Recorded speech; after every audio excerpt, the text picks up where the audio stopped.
BA द्वितीय वर्ष संस्कृत साहित्य के इतिहास के अंतर्गत आज हम महाकवि भारवी के बारे में अध्ययन करेंगे। महाकाव्यकारों में कालिदास और अश्वघोष के बाद भारवी का नाम लिया जाता है। इनके समय का ज्ञान हमें बहिरंग प्रमाणों से प्राप्त होता है। भारवी के काव्य में कालिदास की रचनाओं का बहुत कुछ अनुकरण है, जिससे भारवी का कालिदास के बाद होना सूचित होता है। माघ पर जो कि 700 ईस्वी के हैं, भारवी का प्रभाव स्पष्ट है। बाण 650 ईस्वी के हैं। उन्होंने अपने हर्षचरित में भारवी का उल्लेख नहीं किया है। इससे ज्ञात होता है कि उनके समय में भारवी की विशेष प्रसिद्धि नहीं हुई थी।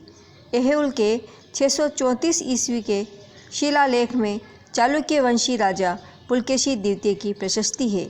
इसमें भारवी के नाम का स्पष्ट उल्लेख मिलता है। येना योजी नवेश्म स्थिरम अर्थम विदो विवेकिना जिन्वेश्म स विजयताम रवि कीर्ति ही कविताश्रित कालिदास भारवी कीर्ति। इस उल्लेख से ज्ञात होता है कि भारवी का स्थिति काल 634 ईस्वी से पूर्व का है तथा उस समय वे दक्षिण भारत में प्रसिद्ध हो चुके थे। अवंती सुंदरी कथा के आधार पर भारवी दक्षिण भारत के रहने वाले थे और पुलकेशी द्वितीय के अनुज विष्णुवर्धन के सभा पंडित थे। कुछ विद्वानों ने भारवी को त्रावणकोर प्रदेश का निवासी सिद्ध किया है। विष्णुवर्धन का शासनकाल 615 ईस्वी के लगभग था, अतः भारवी का समय 600 ईस्वी के आसपास होना निश्चित होता है। भारवी की कीर्ति उनके सुप्रसिद्ध महाकाव्य किरातार्जुनीयम पर अवलंबित है। उनका यही एकमात्र ग्रंथ है। महाकाव्य में अलंकारिकों ने जिन जिन वस्तुओं के वर्णन को आवश्यक माना है, उन सब का वर्णन इसमें है। किरातार्जुनीयम का कथानक महाभारत के वन पर्व से लिया गया है। द्युत क्रीड़ा में हारकर पांडव द्वैतवन में रहने लगे। उनका एक गुप्तचर आकर दुर्योधन के सुव्यवस्थित शासन का वर्णन करता है।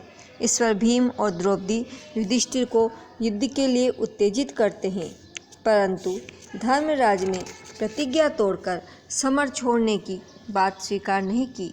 महर्षि वेदव्यास के परामर्श से अर्जुन पाशुपत अस्त्र की प्राप्ति के लिए इंद्रकील पर्वत पर गए। उनकी कठोर तपस्याएं सुरंगनाएं भी भंग न कर सकी। अंत में अर्जुन ने किरात वेशधारी शिव से युद्ध करके उन्हें अपने बाहुबल और साहस से प्रसन्न किया तथा उनसे पाशुपत नामक दिव्यास्त्र प्राप्त किया।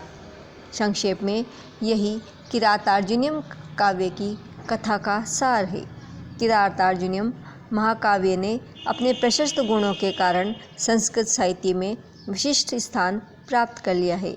संस्कृत महाकाव्यों की बृहत्तही किरातार्जुनीयम शिशुपालवध नैषधीय चरितम में इसका सर्वप्रमुख स्थान है। समस्त संस्कृत साहित्य में किरातार्जुनीयम के समान दूसरा ऐसा कोई ओजपूर्ण तथा उग्र काव्य नहीं मिलता।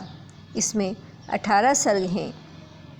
बीच के कई सर्गों में भारवी ने महाकाव्य के लक्षणानुसार ऋतु, पर्वत, सूर्यास्त, जल क्रीड़ा आदि का वर्णन करके काव्य का विस्तार कर दिया है। अर्जुन की तपस्या, सुरांगना विहार, किरात अर्जुन युद्ध आदि के विशद वर्णन से उनकी अद्भुत वर्णन शक्ति सिद्ध होती है। किरात में प्रधान रस वीर है, जिसकी अभिव्यक्ति करने में कवि को अद्वितीय सफलता मिली है। श्रृंगार तथा अन्य रस भी गौण रूप से वर्णित है। महाकाव्य का प्रारंभ श्री शब्द से होता है तथा प्रत्येक सर्ग के अंतिम श्लोक में लक्ष्मी शब्द का प्रयोग किया गया है। भारवी का काव्य अपने अर्थ गौरव के लिए अर्थात अल्प शब्दों में विपुल अर्थ के सन्निवेश के लिए प्रसिद्ध है। बारवेर्थ यह उक्ति सुप्रसिद्ध है। भारवी ने अपने काव्य को रुचिर अलंकारों से विभूषित करने में बड़ी कुशलता दिखाई है। चतुर्थ सर्ग में शरद ऋतु का जो नैसर्गिक और हृदयग्राही वर्णन है, वैसा अन्यत्र मिलना दुर्लभ है।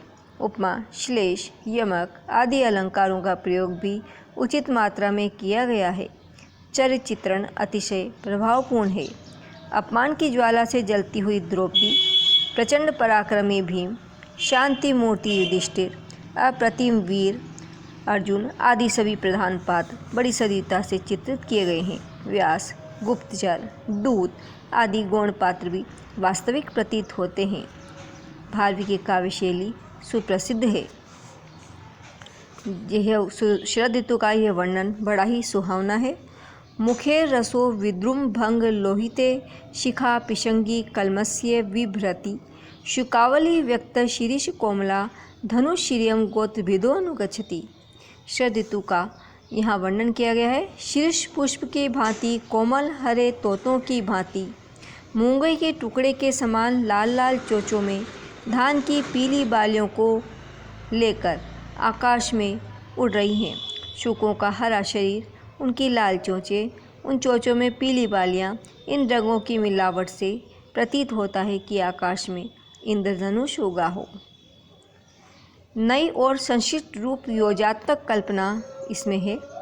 जल क्रीड़ा करती हुई अप्सराओं का सुंदर वर्णन 8वें सर्ग के 47वें श्लोक में उपलब्ध होता है। तिरोहितानि तानि नितांतम आकुले रपान विहागाद अलके ही प्रसारिभिः ययुवधूनां वदनानि तुल्यतां दिव्यैः वृंदांतरीते सरोरुहे। जल में अवगाहन करते समय उन दिव्य ललनाओं की दीर्घ केश राशि ने अस्त व्यस्त हो जाने के कारण उनके मुख को ढक लिया। ऐसा प्रतीत होता था कि उनके वे मुख मानो भ्रमर पंक्ति से आच्छादित कमल हो।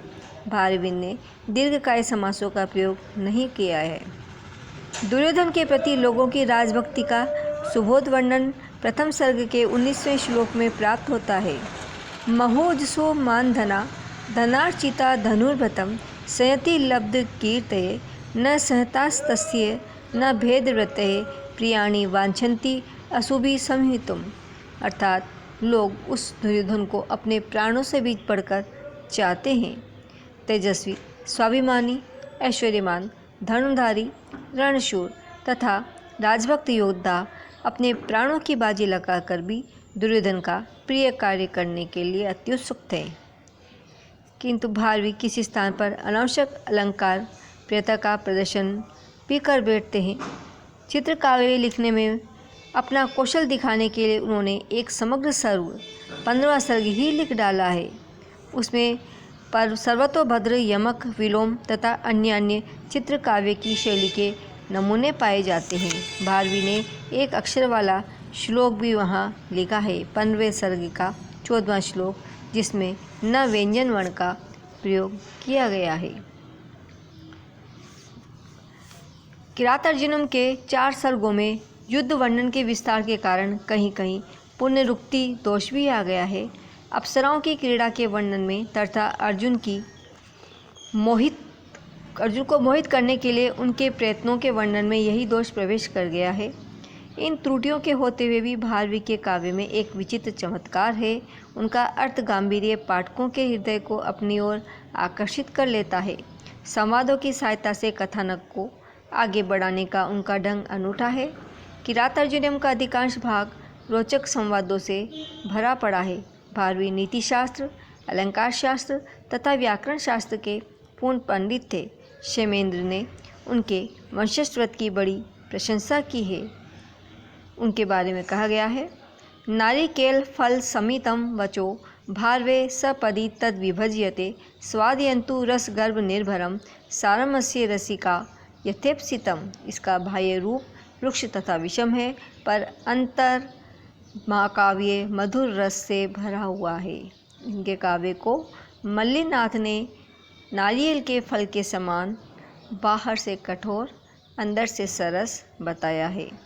इनके पूरे काव्य में सूक्तियाँ प्रचुर मात्रा में है, यथा वरम विरोधो अपि समम महात्मभि न वंचनीया प्रभो अनुजीविभि हितम मनोहारी च दुर्लभम वच सहसा विदितिम न क्रियाम अविवेक परमम आपदाम पदम सुदुर्लभा सर्व मनोरमा गिर गुरुताम नयंती ही गुणा न सहयति गुणा प्रियत्वे अधिकृता न संस्तव इत्यादि।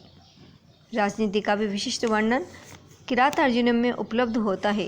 द्वितीय सर्ग में भीम और अर्जुन का संवाद राजनीति के गूढ़ तत्वों से भरा पड़ा है। युधिष्ठिर भीम के भाषण की प्रशंसा करते हैं। स्फुटता न पदेरप्रकृता न च न स्वीकृत अर्थ गौरवम रचिता प्रथगर्थता गिराम न च सामर्थ्यम अपोहितम क्वचित। यही शब्द भारवी के कविता के विषय में अक्षरश चरितार्थ होते हैं। किरातार्जुनीयम कहीं कहीं काव्यमय होने की अपेक्षा पांडित्यपूर्ण भले ही हो, लेकिन साहित्य सौंदर्य का आगार तो है ही।